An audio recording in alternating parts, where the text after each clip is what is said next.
Hi guys, welcome to my channel where I balance my life and hormones. I'm Mary Cherry, and today I'm talking about birth control. Yes, birth control, birth control, birth control. And the reason why I'm talking about this is I was inspired by Instagram. I was following PCOS Fertility Nutrition, and she put a post up that said, "Tell me that you have PCOS without telling me you have PCOS." And so I thought about it, and I went to the doctor to let them know I wanted to try to get pregnant, and now I was prescribed birth control. Right? What? Are you serious? So yes, it's true.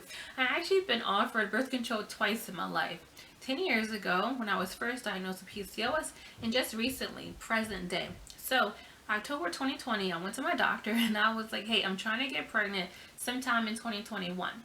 And she recommended if my testosterone levels were high, then I should take birth control.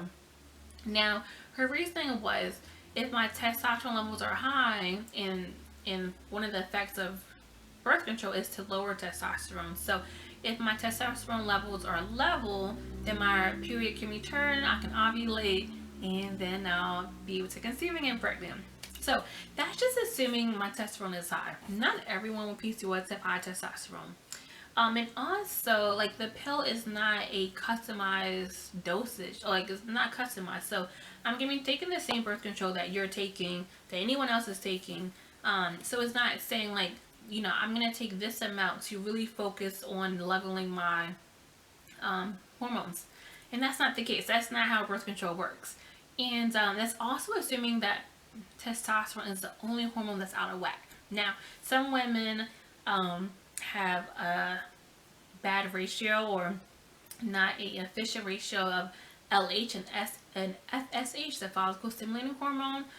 So like birth control would not help those type of women. So really taking birth control to help to level or to balance your hormones, from what I'm seeing, is really not efficient. I should just say it's just something that I will not consider taking. So I did some more research about birth control. So birth control, the two main hormones in it are synthetic estrogen and synthetic progesterone. The reason why is when you are pregnant, when you become pregnant, when you conceive, your natural body's levels of estrogen and progesterone, they're both high. So that's telling your body that you're pregnant. And in return, your body is not going to release an egg, ovulate, and just start the process of you trying to get pregnant. It's just not going to do that. So that's why birth control has a high synthetic estrogen and progesterone, because it's tricking your body into thinking that you're pregnant. So that's why you can't get pregnant. Well, I shouldn't say you can't, because anything can happen, but that's why most women on birth control do not get pregnant, because their body's tricked and thinking it's already pregnant.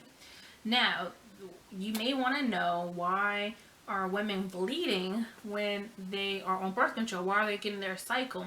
So it's not really a cycle, it's just bleeding. So your body will, with the birth control, your body will still thicken your uterus lining and release it, kind of just like pretending that it's a cycle. So there's no rhyme or reason to why the birth control is every 28 days, or you get a cycle every 28 days. It's just to mimic a traditional cycle. So that's that. You're not.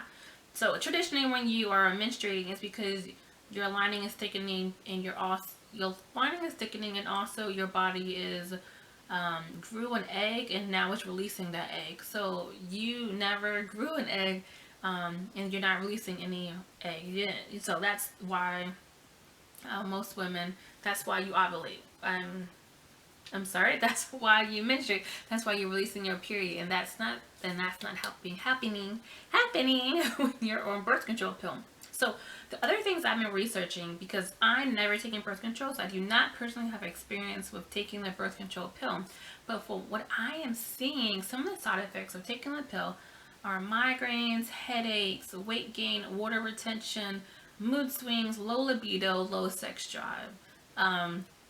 Just like a plethora of symptoms that aren't really good things, right? Like also cramping and having heavier bleeds, and also having spotting between their cycle, their period. So a lot of like negative side effects, but some of the reasons why people are on women are on birth control is to prevent the symptoms that they don't want, right? So to get rid of, to get rid of weight gain, get rid of acne, get rid of those things they didn't want, to get rid of mood swings. So doctors are prescribing women their pill to get rid of these symptoms. But you know, we doctors don't really know how a woman will be affected by the birth control pill. So when you're taking the birth control pill, the synthetic estrogen and progesterone is going throughout your whole entire body, not just your uterus and your mind. It's just not going straight to one place. It's going throughout your whole entire body. And that's why so many things can be interrupted or impacted when you do take birth control, because it's going everywhere. And also excess hair growth that can also cause, can be a symptom of taking birth control. So if you are considering taking birth control and you have PCOS or endometriosis or any other hormone imbalance, I really recommend you to really talk to your doctor. I'm not a physician, so I cannot give you medical advice, but definitely do your research, talk to your doctor. See if this is really the best way for you to manage your hormones. I hope you found this video valuable. Please let me know in the comments.